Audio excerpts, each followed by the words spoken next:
Hi, Caitlin. Obviously, big game tonight. You've been in a lot of these kinds of situations. We talked about this yesterday, but I'm just curious now that we're within a couple hours, the thought process you have when it is potential, well, it would be one and done. And does that actually maybe bring out the best in you as we saw in Iowa time and time again? Thanks. Yeah, I mean, it's definitely do or die time. I think you feel it a little more. Obviously, game one, no matter which way it goes, you're going to have to play them again. But being here, we have to win to extend our season and to get it back home. And I think it's a great opportunity for us. You go back and watch the film, and we find so many ways where we can improve and have been a lot better offensively and defensively. And we know we could have been right there in that game. And hopefully we shoot the ball a little bit better tonight. You would like to think a lot of averages will play out for you. So I think that as a competitor, like you hate sitting around a couple of days, like you want to get to this game and you're really fired up for it. So I think that's the way our team's approaching it. And, we know it's a great opportunity, but we also know it's a great challenge for us, but not anything you shy away from. Go Doug, then we'll go Matt. Caitlin, I know you said the other night that you thought the shots just didn't fall. They were good shots. You're happy with them. When you go back and watch the film, it was even more so, man, that shot was good. Like it felt good from my hand. Like, do you take the same shots you took the other night? You're happy with those tonight if they're open? Yeah, I mean, I felt like there was definitely some, and we went back and we watched, and we had, I think we calculated like 28 points where it was like kind of like a wide open look for us where we didn't execute, and say we make half of those, like that's 14 points right there. So yeah, you're definitely happy with some of the shots you get, but at the same time, we weren't happy with some other shots that we did get. So I think we got to work the offense a little bit more, got to play with more pace. I thought it was a lot of standing in our half court offense. Like it just didn't flow. It didn't feel good. I think for me, especially, is just try to move, play a little faster, play with some more pace, make them have to guard us from side to side. I think it's gonna be really important. But yeah, I think overall we did get some good looks, but also there was a lot of ways where we could improve and definitely get more. So putting those two together, hopefully it brings us some success tonight.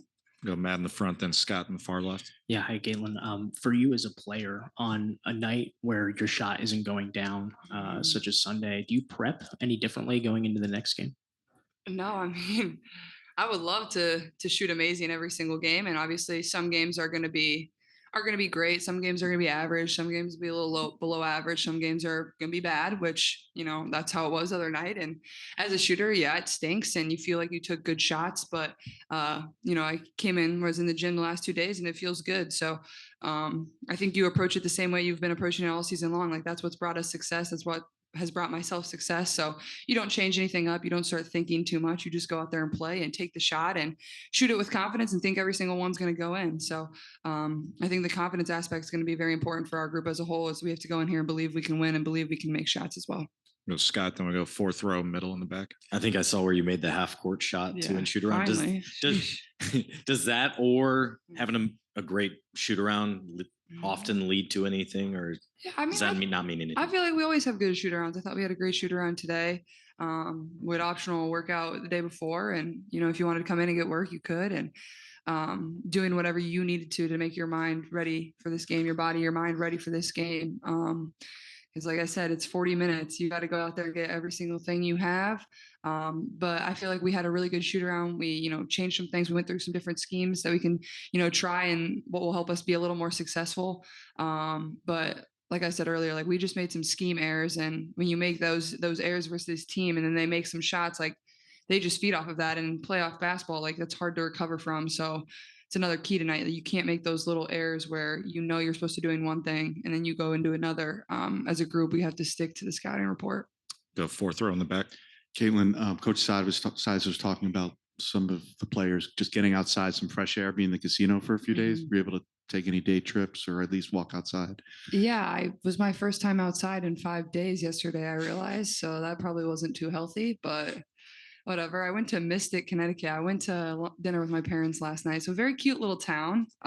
Did you see the aquarium at all? I didn't, but I know that's a big thing. Went to some cute Italian restaurants. So that was good. It was good to get outside and get some fresh air and see some grass, but you don't realize like when you leave your hotel room, and obviously we walked the back way to practice. So like you're never outside, you're never smelling fresh air. So probably should have done that a little earlier, but glad I did yesterday.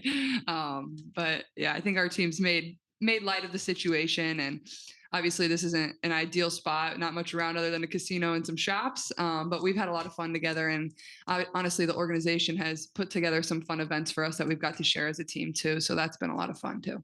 Hey, we got time for one more in the front row on the right. Let me just go ahead and ask if we don't. Just go ahead. Yeah. I was going to ask because I know you probably haven't had much time to think about this, but the game one set another viewership record for the W. And I'm just wondering, does the weight of that sort of play into how you guys? I think it's blinders on and you're focused. I think at this point, like, I mean, me personally, I don't really sit there and wait for the viewership numbers to come out. I mean, maybe other people do. I was just like, cool. Close to 2 million people watching the game or whatever it was. I think it's, amazing. And I think it's what you would expect at this point of the season. With this been a record breaking year for the W in all sorts of ways. And it doesn't surprise me. Like the basketball's been really good. I think people were just so excited across the board about the playoffs and the matchups and the potential upsets and whatever it is, the great play, the great players that are in these series. So I think it'll continue to be something that people want to tune into and continue to watch. But I don't think it affects us by any means. It's like the arena is going to be sold out. There's going to be people watching on TV. You approach it as you do every other game. It's not any different for us.